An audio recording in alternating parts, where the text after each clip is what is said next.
Dr. Bill Burman. I'm the Director of Public Health at Denver Health. The overall COVID situation in Denver continues to improve. We have had decreasing case rates now for 5 weeks. Other metrics that we watch are also moving in the right direction, the percent of tests that are positive. And then finally, in the past week, hospitalizations turned down as well. That had been a concern, but that appears to have turned down both in the city and in the state as a whole. So while rates are still higher than we would like, they are steadily improving. I would call particularly attention to the rates among young adults, which have come down a lot. That's been the highest risk group for transmission for months and months, and those have come way down. And then very soon afterward, the rates for really all age groups of children came down, and we interpret that as young adults who are often parents are vaccinated, that protects their children. And that's why vaccination for age groups of children who cannot be vaccinated yet have also turned down.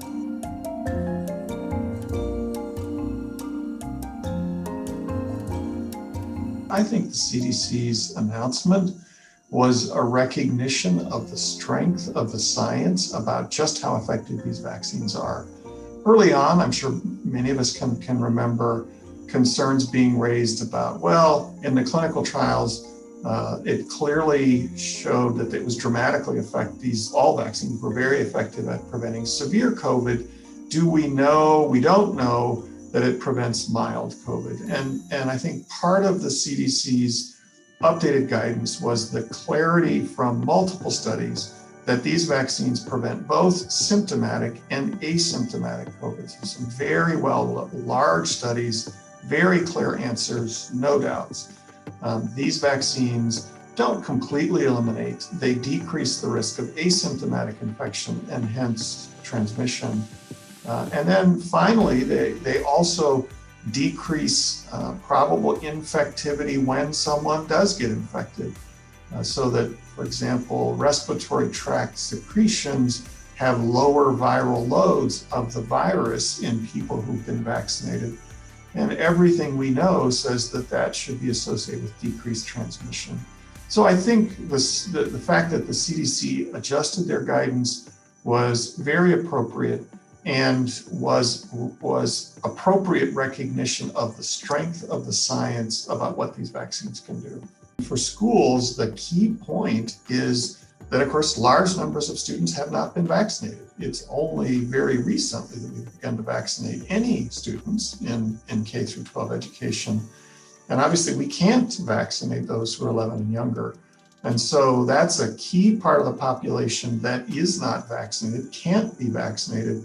And so we, the Metro Denver Partnership for Health, felt strongly that we needed to provide clear guidance to K through 12 schools, to superintendents, about the need for continued universal masking in those settings until we can achieve substantial rates of vaccination in students.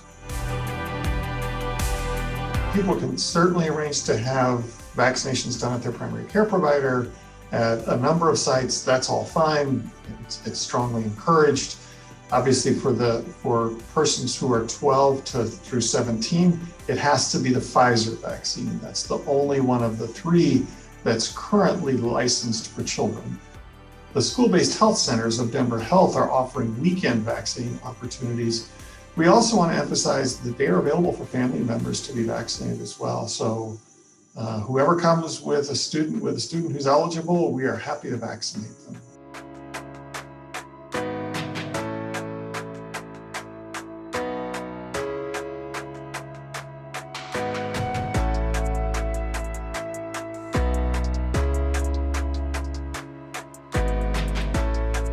Well, Pfizer has announced that they think they'll be ready to present to the FDA for ages 2 through 11 in September. So what we're tentatively planning with DPS is to be vaccinating in the fall, after school begins, but in the fall, and focus our vaccination efforts on 2 areas. One is the COVID vaccination for those who are 2 to 11, but also to be vaccinating for other vaccine preventable illnesses. As many people may be aware, vaccinations for all the routine things, pertussis, measles, etc., all fell during the pandemic because people were advised to stay home, etc., etc. So we want to work on both parts of that, the COVID vaccine part, as well as getting DPS students and families up to date with other vaccines. The last thing we want is an outbreak of pertussis or measles.